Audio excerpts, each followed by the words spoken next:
What is the worst thing you've ever done for money? I worked as a personal assistant to a 22-year-old who was in the midst of a psychotic breakdown. He hired me while he was drunk at a mutual friend's birthday party. He paid me $8 an hour to hang out with him in his apartment, do his laundry, drive him around, buy him socks, and watch movies with him. He hired my boyfriend as his personal chef and another of our friends as his vice president. He would have me go over to his apartment to heat up food before bringing dates home, to trick them into thinking he had a butler. He sent me on a 2-day expedition to pick up a blown-up print of the movie poster for the Johnny Depp Willy Wonka movie. He had me research Spongebob episodes for some reason.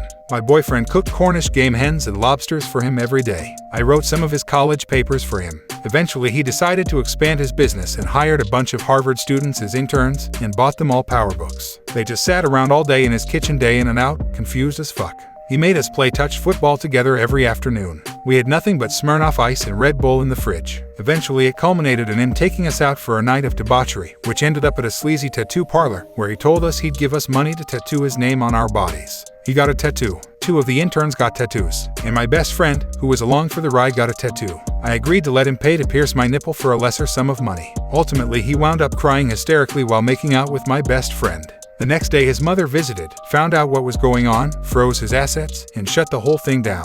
He bought us an arcade game, Killer Instinct, to put in our apartment as severance pay, and dropped out of school. We found out later that he had formerly gone to Brown University, where he was expelled for selling mushrooms, but because his father was a judge, he got off. It was the weirdest summer of my life. I made about $3,500.